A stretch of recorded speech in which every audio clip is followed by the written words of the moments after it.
dia da cidade, dia da Rainha Santa Isabel. Então é dela que nós vamos falar e com um jeito carinhoso, chamando-lhe a Senhora das Rosas. É um espírito do qual temos alguma informação, vasta informação, a partir da altura em que ela esteve reencarnada como Isabel de Aragão. E a espiritualidade foi-nos trazendo diversas informações acerca do espírito que ela é. E começou logo a psicografia de Chico Xavier, essa mediunidade extraordinária, a informação de que ela era a patrona de todas as obras de bem-fazer peninsulares.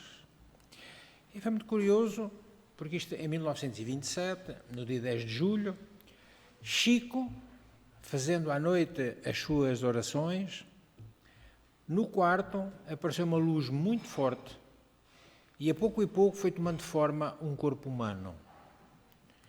Era um lilás prateado.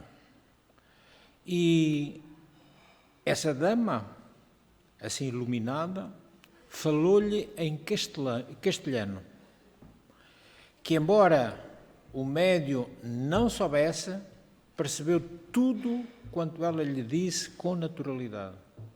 A mediunidade é algo fabuloso para muitas vezes nos ajudar.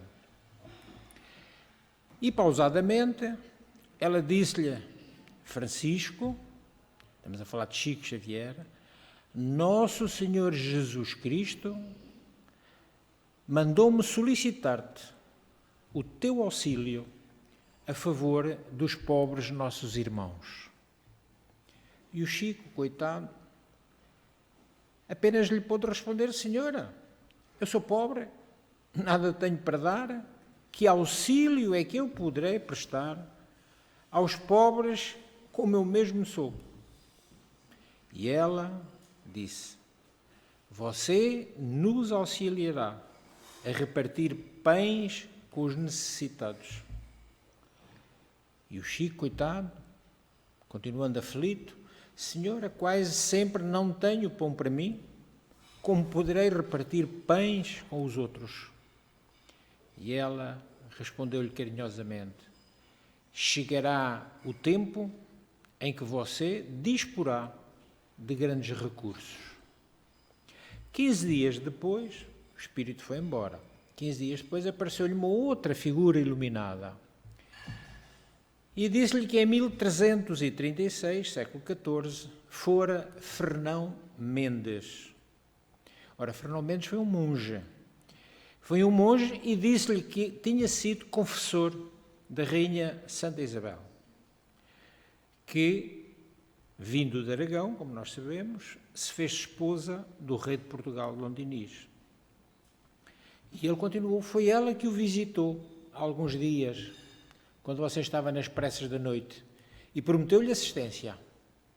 É ela que me recomendo dizer-lhe que nada lhe faltará, em termos de recursos, para a distribuição de pães com os necessitados. Confiemos em Jesus e trabalhemos na sementeira do bem. E foi assim que o Chico, pela primeira vez, foi em Uberaba, debaixo de uma ponte onde moravam os sem-teto, os sem-abrigo, e repartiu, partidos ao meio, 4 pequenos pães. Foi a primeira saída de Chico. A partir daí, com aquilo que ele ia realizando de numerário com a venda dos livros, que começou a publicar, nunca mais deixou, quase por 80 e alguns anos, nunca mais deixou de distribuir pão aos pobres. Contudo, para nós percebermos melhor um pouco esta figura da Rainha Santa e lhe fazermos a justa homenagem, nós temos que perceber que no século XIV o poder estava distribuído de duas maneiras. Havia o poder secular e o poder religioso. O poder religioso pelo Papa, na altura Gregório X. E era ele, o Papa, que dizia no Vaticano que ele tinha o poder que Deus lhe havia permitido assumir. Logo, o Sumo Pontífice é o vigário de Cristo na terra e tem toda a autoridade. Assim, nesta altura, reis e príncipes estavam subordinados ao Papa. Ele podia depor ou eleger reis, inclusive arbitrar nas suas disputas, nas suas contendas e aplicar penas. Por seu lado, o poder real era de Dom Afonso III, pai do Dom Dinis depois, e esta função régia para Dom Afonso III, e foi aí que ele entrou em litígio com a Santa Sé. Ele dizia que o rei foi posto por Deus na sua função. Ora, função que exerce para os seus poderes na ordem terrena. Logo, o rei está no lugar de Deus. Ora, igreja e realeza não se entendiam porque ambos queriam ter o poder da autoridade.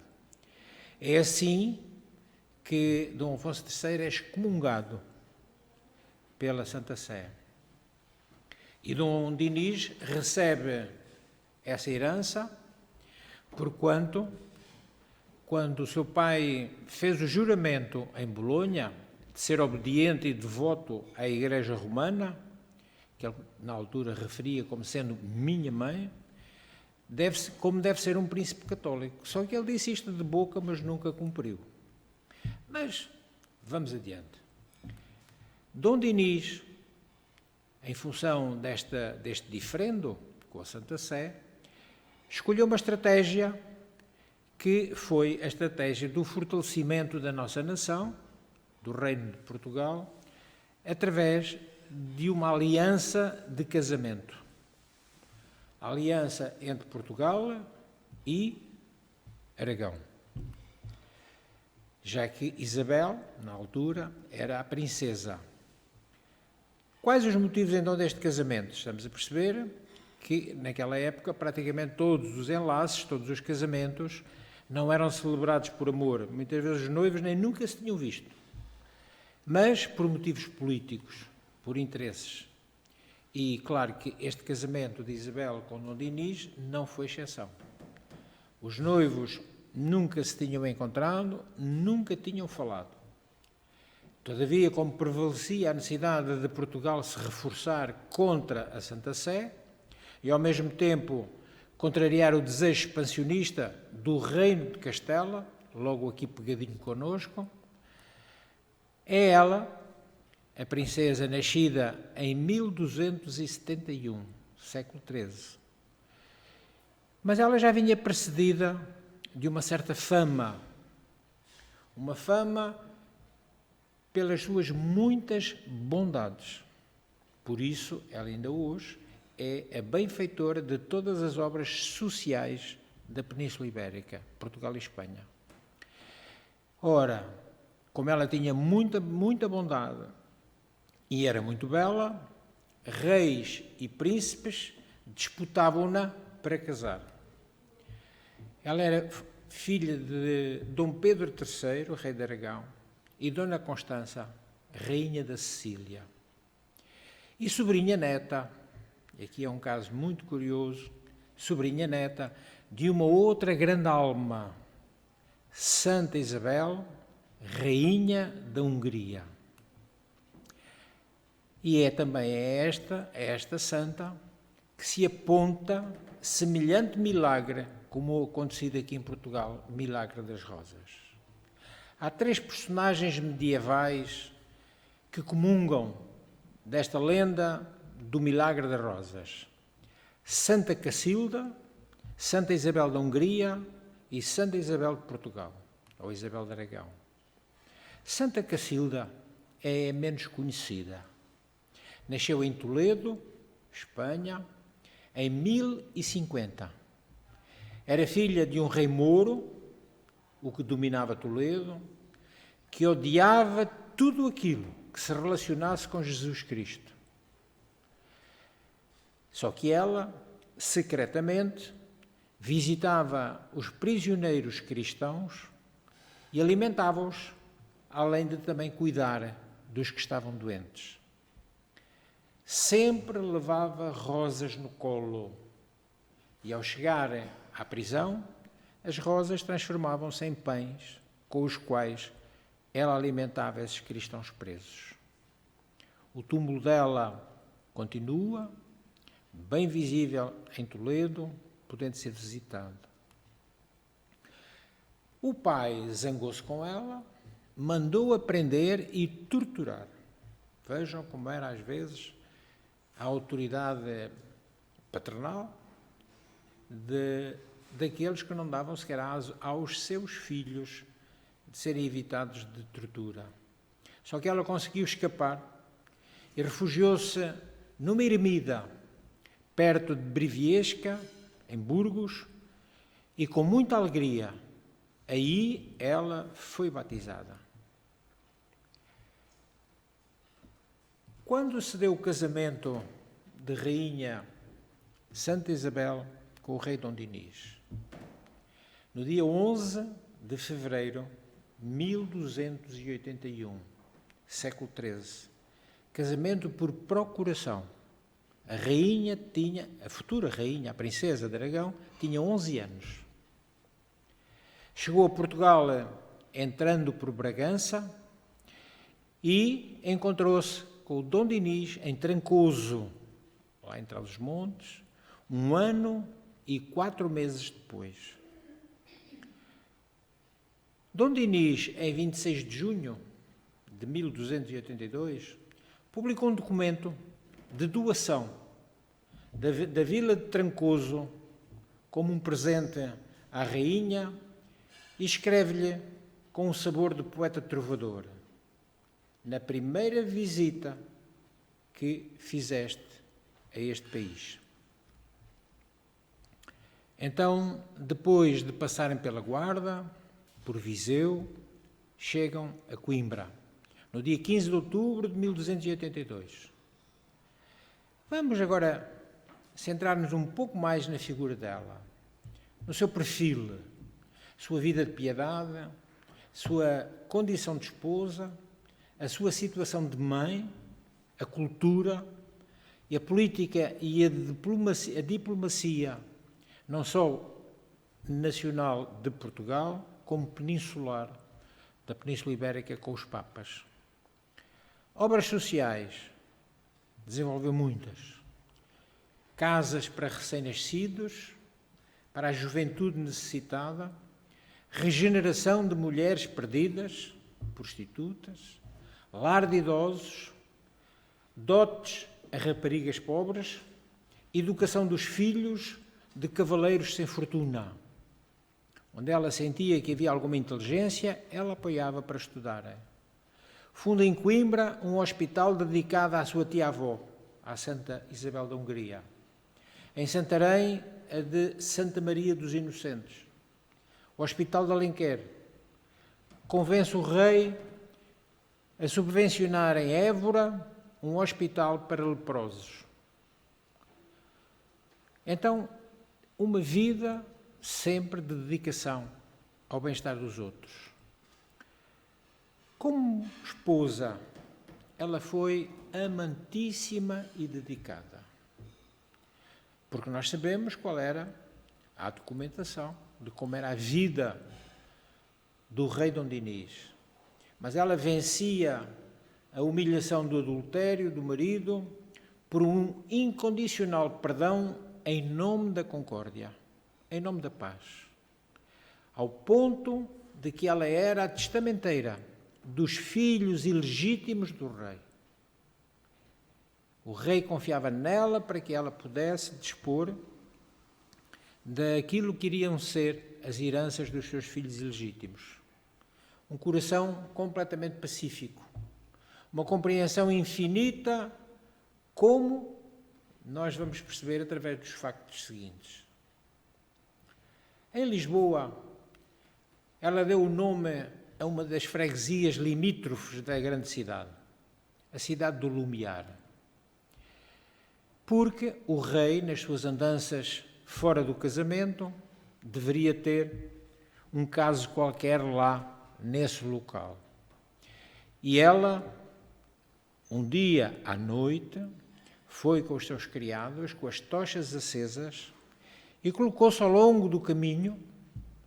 Quando o rei vinha de regresso ao castelo, a Lisboa, ele viu aquilo e perguntou-lhe: mas o que é isto?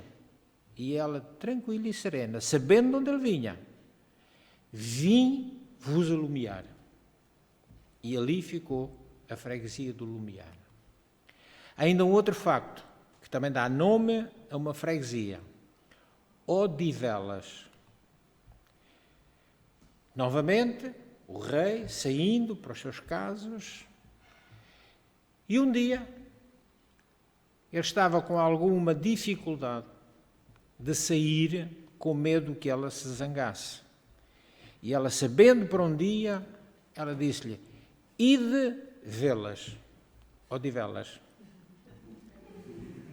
Olhem como todas as toponímias têm uma razão de ser. Agora vamos vê-la como mãe, extremosa. Extremosa para os seus 2 filhos naturais, mas também para com os filhos do seu marido. Procedia de igual modo com todos. Dom Dinis, antes de falecer, fez com que ela oficialmente se transformasse a testamenteira deles. Como política e diplomata, tinha influência na vida política dos Estados peninsulares. Tinha influência em Portugal, como rainha, tinha influência em Aragão, como princesa que foi, pelo seu nascimento, e porque a sua filha Constança casou com Fernando IV de Castela. Ora, ela também tinha alguma influência em Castela. E tentava, a todo custo, manter cordiais relações com o Vaticano. Esta Rainha da Paz só aceita vir para Portugal depois que Dom Dinis firmou com a Santa Sé a cláusula de que iria respeitar os poderes da Igreja e, ao mesmo tempo, ele teria que fazer as pazes com o seu meio-irmão Afonso. De outro modo, ela não aceitaria casar e vir para Portugal. Então cá está, novamente, o desejo de que ela tinha de manter a paz em todas as circunstâncias.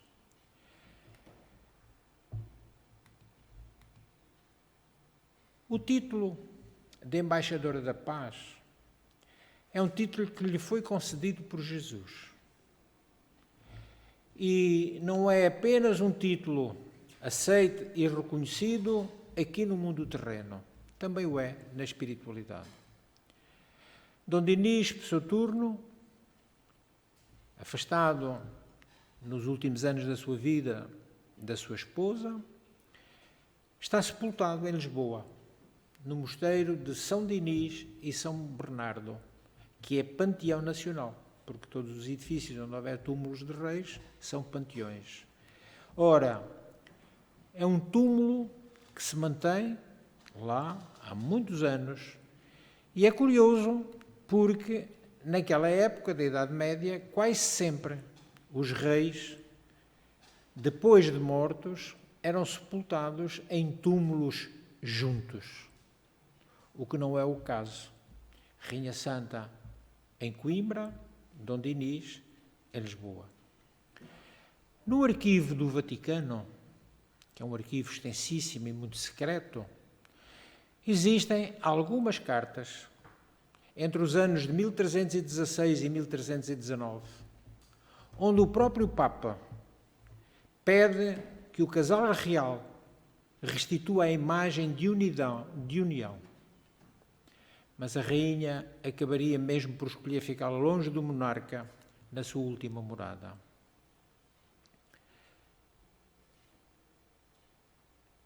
Com a passagem do tempo, que século XIII já lá vai, tanto um quanto o outro têm-nos dado, ou permitido, que nós tenhamos algumas informações espirituais. No caso do rei Dom Dinis, e nós como espíritas, gostamos de conhecer o percurso espiritual desta alma que, de algum jeito, trouxe algum sofrimento à Rainha Santa pelo seu modo de estar, pelo seu modo de conviver. Mas temos conhecimento de uma reencarnação, conhecida no século I, logo junto quase à estadia de Jesus aqui conosco, com o nome de Lécio Munácio, um escravo romano, e isso é-nos revelado por Emmanuel, pelo Espírito Emmanuel, no livro 50 anos depois. Mais tarde tem-se conhecimento de uma outra reencarnação, agora século XV, quase na viragem para o século XVI, João Maldonado, em que ele é líder da população indígena no Brasil e vive com uma índia, Potira, que ficará imortalizada por Bartira. Era filha de um cacique. E qual é o nome que Maldonado escolhe para a sua esposa índia, quando ela decide batizar-se? Isabel. Sem dúvida, ele ainda com reminiscências do passado inconsciente, o que acontece muitas vezes connosco. Colabora com dois grandes homens e dois grandes espíritos. O próprio de Emmanuel, Manuel da Nóbrega, o jesuíta, e o padre Anchieta. Ajuda a fundar a cidade que é hoje a grande metrópole, uma metrópole gigantesca, São Paulo, no Brasil. Renasce agora século XIX aqui em Portugal, em Águas Santas, perto do Porto, António Gonçalves da Silva, filho de pais muito pobres, emigra para o Brasil com 11 anos. Fixa residência em Campinas, trabalha na agricultura, muda-se para São Paulo, quando esta tinha apenas 30 mil habitantes. Hoje tem 20 milhões. Torna sardina, vendedor de jornais, e perde o nome de batismo, sendo apelidado agora como Batuíra. Batuíra é um passarinho, é um pequeno pássaro que nunca está quieto, está sempre em movimento. E ele, o Ardina, o vendedor de jornais, era igual. Sempre a correr de um lado para o outro, distraindo nos jornais, e ganha esse apelido de Batuíra. Consegue alguma fortuna, dedica às artes cênicas e monta um pequeno teatro. Começa a fabricar charutos e torna-se comerciante. Cria capital e começa a comprar terrenos onde instala a sua casa, que transforma em hospital, para abrigo de pobres, humildes e refúgio de escravos que fugiam. Funda centros espíritas e edita um jornal, Verdade e Luz, fazendo nele próprio tipógrafo. Nas terras da sua propriedade constrói um lar que ainda perdura, lar de Batuíra. Voltando ao Anjo da Paz, o que mais tem admirado os seus estudiosos é a sua vasta cultura, verdadeiramente fora do comum, invulgar, no princípio do século XIV. As mulheres não estudavam, as mulheres não evoluíam em termos de intelectualidade. Isso não era permitido sequer às mulheres. Ela tinha conhecimentos de línguas, de música,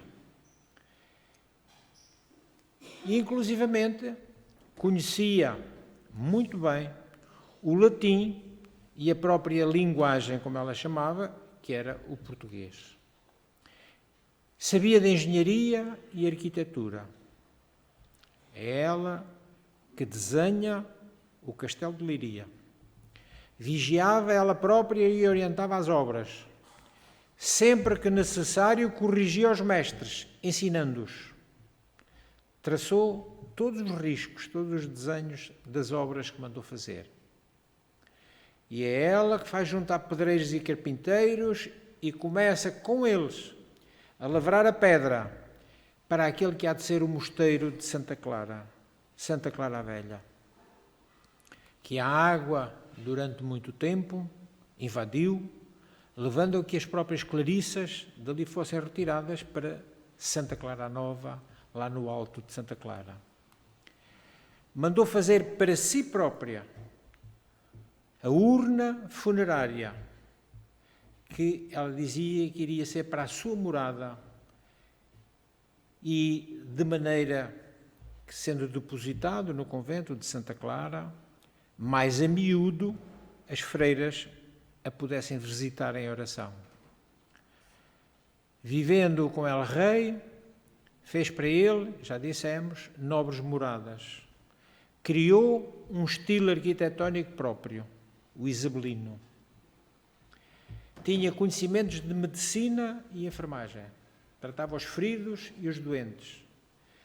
E o próprio contacto com os médicos da Casa Real e o seu espírito, que era inteligentíssimo, aprendia tudo o que era necessário para ajudar. Protetora de intelectuais é quem conseguia graças do Vaticano. Padroeira desde 1779 da Academia das Ciências Portuguesas. Os milagres são os mais diversos. Milagres, para nós, espíritas, colocamos entre aspas. Nós sabemos que não há milagres. Milagre é derrogar uma lei de Deus. Ninguém pode. Nem Jesus podia derrogar aquilo que fosse a vontade de Deus. Agora, fenómenos espirituais, sim, era o que ela fazia. Foi o que Jesus fez. Fenómenos espirituais que nós hoje, na doutrina espírita, explicamos. Todos têm explicação científica. Nada fica apenas e só na crendice. Então, nenhuma de suas curas, enquanto dedicadas colaboradoras, ela curou um pé gangrenado que beijou primeiro, antes de fazer o penso, sem nenhuma repulsa, curando assim a gangrena. Como não se podia consagrar como Clarissa, não era virgem, torna-se terciária franciscana. Fez-se peregrina por 2 vezes a Santiago de Compostela, onde entregou no altar a Jesus a sua coroa de rainha. Foi então, por isso mesmo, romeira. Tinha o seu cajado de romeira e adota para si a seguinte orientação: meditação, jejum e oração. Ainda hoje existe no museu em Coimbra uma peça rara, o seu colar pessoal, valiosíssimo, em ouro, com várias pedras preciosas. Um relicário de Nossa Senhora com o menino ao colo. Um relicário onde ela, pelo menos, acreditava que tinha um pouquinho da cruz de Jesus, num belíssimo trabalho incrustado de coral vermelho. A sua coroa também está depositada no Museu Machado de Castro. E é no dia 4 de julho de 1366, com 66 anos, que ela desencarna em Estremoz, no Alentejo. Uma data que nós carinhosamente tomamos como sua referência, e ela é depois trasladada para Coimbra. E neste traslado do seu corpo, já sem vida, ocorre um curioso episódio. As inúmeras pessoas que constituíam o cortejo fúnebre foram tomadas de verdadeiro espanto. Ao terceiro dia, a viagem era longa, ao terceiro dia, sob o sol ardente de julho, notaram que o caixão, onde vinha o corpo, principiava a abrir fendas, escorrendo por essas fendas, um líquido que todos supuseram ser proveniente da decomposição do cadáver. Mas foi um feliz engano.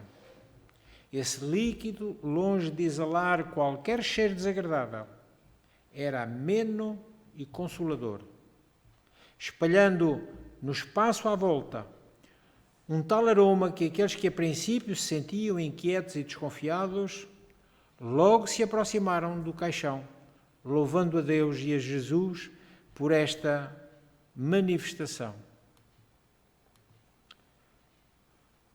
Diz a lenda que a Senhora das Rosas era uma lendária beleza. Não há provas, a não ser provas contemporâneas, a não ser aquilo que está precisamente no seu túmulo, que foi ela que desenhou e foi ela que mandou fazer. Ali está essa indicação. E realmente, se nós formos ver o túmulo dela, notamos feições muito regulares naquela que está representada na pedra. Houve um padre que fez o estudo após a abertura do caixão, que foi permitido, o professor António Garcia Ribeiro Vasconcelos, teólogo, ele esteve presente a 3 aberturas do túmulo e observou a múmia. E é ele que descreve assim o que viu. Estatura superior ao normal. Tinha 1,76 m de altura. Robusta, cheia, formosa de rosto. Cabelos louros enquanto nova. Que se tornaram castanhos e não chegaram a embranquecer com a idade, pois ao morrer não tinha qualquer cabelo branco. Essas as notícias certas que existem.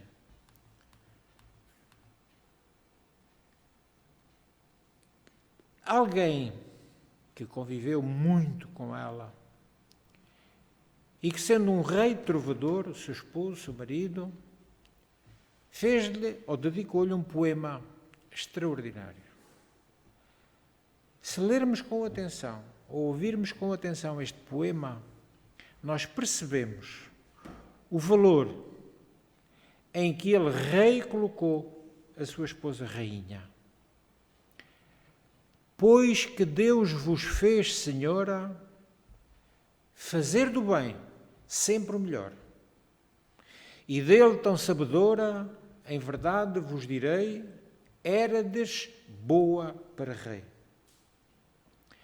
E pois sabedes entender, sempre o melhor e bem escolher, verdade vos quero dizer, Senhora, que sirvo e servirei, pois a Deus assim quis, érades boa para rei.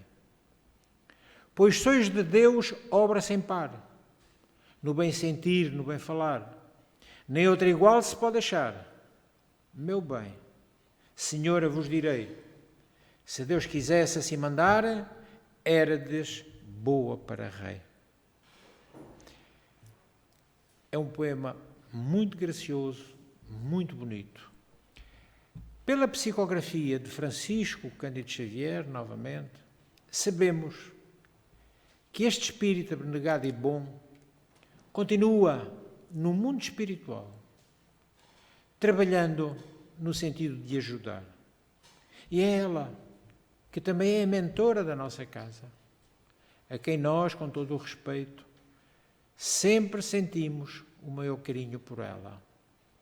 Então, Chico Xavier, quando psicografa o livro Nosso Lar, encontra lá a indicação de uma ministra, a ministra veneranda, é a Rainha Santa Isabel. É ela que preside o Ministério da Regeneração nessa colónia espiritual Nosso Lar. É a entidade com o maior número de horas de serviço nessa colónia espiritual. Está em trabalho contínuo há mais de 200 anos, ajudando os espíritos que estamos aqui reencarnados na Terra. E, com exceção apenas do governador da colónia Nosso Lar, só ele estará um pouco acima dela, já que ela já teve contacto com Jesus nas esferas superiores.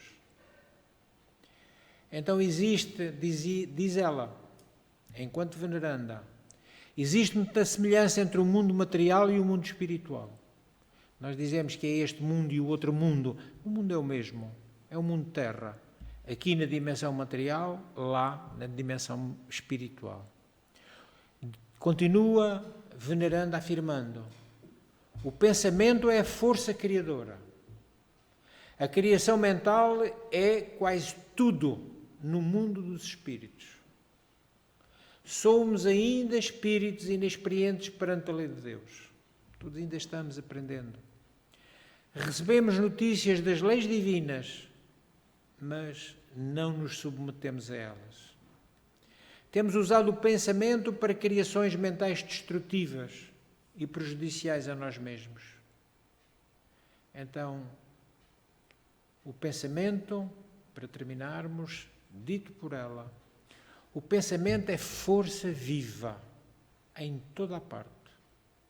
É a atmosfera criadora que envolve pais e filhos, a causa e os efeitos no imenso lar universal. Nele transforma-se homens em anjos, a caminho do céu, ou se fazem génios diabólicos a caminho do inferno. Ora, terminando mesmo, apenas referir, céu e inferno não são sítios, são estados de alma. Transitamos no bem, no amor, na fraternidade, estamos no céu. Transitamos no ódio, na vingança, no malfazer, estamos no inferno. Criado por quem? Por nós próprios.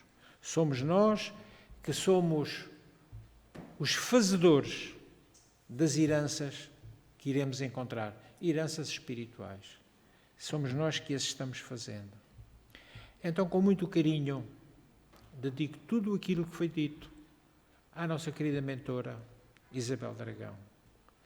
Muitíssimo mais havia para nós falarmos dela, mas o tempo está limitado e sintetizamos, mas de certeza absoluta que ficamos todos a saber a grande alma, o espírito valiosíssimo que ela é. Então elevemos o nosso pensamento na direção dela.